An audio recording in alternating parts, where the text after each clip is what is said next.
മഞ്ജുഷ. ഞാൻ ഒറ്റപ്പാലത്ത് നിന്നാണ് വരുന്നത്. 8 വർഷം മുന്നേ കഴുത്തിൻ്റെ പുറകിലൊരു വേദന തുടങ്ങിയത്, പിന്നെ കയ്യിലേക്കും കാലിലേക്കൊക്കെ ഇറങ്ങി. ഭയങ്കര വേദനയായിരുന്നു. കുറേ ഡോക്ടർമാരെ കാണിച്ചു. ആദ്യം ഡിസ്കിൽ നീർക്കെട്ടാണെന്ന് പറഞ്ഞു. അത് കഴിഞ്ഞ് ഭേദമില്ലാണ്ട് വീണ്ടും ഡോക്ടറെ കാണിച്ചപ്പോൾ എല്ല് തേയ്മാനം തുടക്കമാണെന്ന് പറഞ്ഞു. അങ്ങനെ പിന്നെ പെരിന്തൽമണ്ണ പോയി ഒരു ആശുപത്രി കാണിച്ചപ്പോൾ MRI ഒക്കെ എടുത്തപ്പോൾ പറഞ്ഞു ഇത് ജന്മന ഉള്ളതാണെന്ന് മാറില്ല, ഇങ്ങനെ ഉണ്ടാവും, കുറേ കഴിയുമ്പോൾ കയ്യിലൊന്നും ചൂടൊന്നും അറിയാതെയാവും അങ്ങനെ പറഞ്ഞു. പിന്നെ ഞങ്ങളപ്പോൾ വേറെ ഹോസ്പിറ്റലിലേക്കൊന്നും പിന്നെ പോയില്ല, ഇത് മാറില്ല എന്ന് പറഞ്ഞുകൊണ്ട്. പിന്നെ കുറച്ച് നാളിങ്ങനെ വേദന തന്നെയായിരുന്നു, നല്ല വേദന, കാല് തരിപ്പും ഒക്കെ ആയി. പിന്നെ ഞങ്ങൾ ഒരു 3 വർഷം മുന്നെയാണ് ഒരു ദിവസം നന്നായി ഛർദ്ദിക്കുകയുണ്ടായി.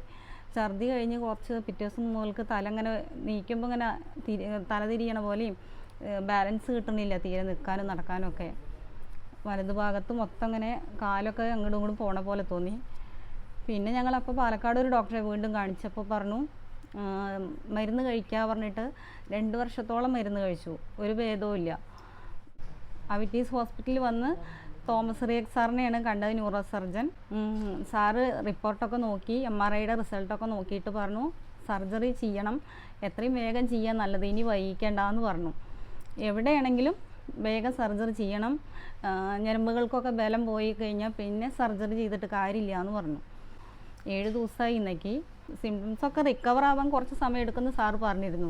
മെല്ലെ മെല്ലെ, കാരണം നന്നായി വൈകിയിരുന്നു. 3 വർഷമായി ബാലൻസൊക്കെ പോയിട്ട്. അപ്പോൾ പിന്നെ അത് മെല്ലെ മെല്ലെ മാറി വരികയുള്ളൂ എന്ന് പറഞ്ഞിട്ടുണ്ടായിരുന്നു.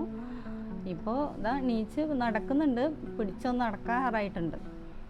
കിയാരി മാൽഫോമേഷൻ എന്ന് പറഞ്ഞ ഒരു അസുഖമാണ്. അത് 1000-ൽ ഒരാൾക്ക് മാത്രം വരുന്ന ഒരു അസുഖമാണ്. ഇത് പ്രധാനമായും 4 ടൈപ്പ് ഉണ്ട്. ടൈപ്പ് 1, 2, 3, 4 എന്ന് പറയും. അതിൽ ടൈപ്പ് 1 ഷിയാരി മാൽഫോമേഷൻ ആയിരുന്നു മഞ്ജുഷയ്ക്ക്. അപ്പോൾ അതിന് എന്താണെന്ന് വെച്ചാൽ തലച്ചോറിലെ ഒരു ഡെവലപ്മെൻറ്റ് റിലേറ്റഡ് ആയിട്ടുള്ള ഒരു പ്രശ്നമാണ്. അത് കാരണം സുഷുമ്നാ നാഡിയിൽ വെള്ളക്കെട്ട് രൂപപ്പെട്ടു. തന്മൂലം തലവേദന, തരിപ്പ്, കൈകാൽ തരിപ്പ്, ബലക്കുറവ് അങ്ങനെയൊക്കെ ഡെവലപ്പെടാം. ഇപ്പം രോഗിക്ക് ഓൾറെഡി 8 വർഷമായി ലക്ഷണങ്ങളൊക്കെ തുടങ്ങിയിട്ട്.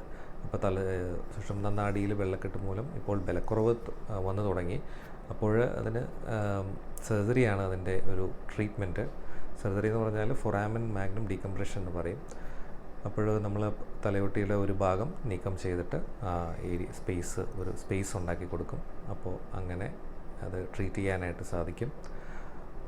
ഇപ്പോൾ സർജറി കഴിഞ്ഞു, ഇനിയിപ്പോൾ നടക്കാനായിട്ട് തുടങ്ങി. ഇനി പതുക്കെ പതുക്കെ ആ ലക്ഷണങ്ങളൊക്കെ മാറി മാറി വരും. പിന്നെ ബലക്കുറവ് ഇമ്പ്രൂവ് ചെയ്തു വരും.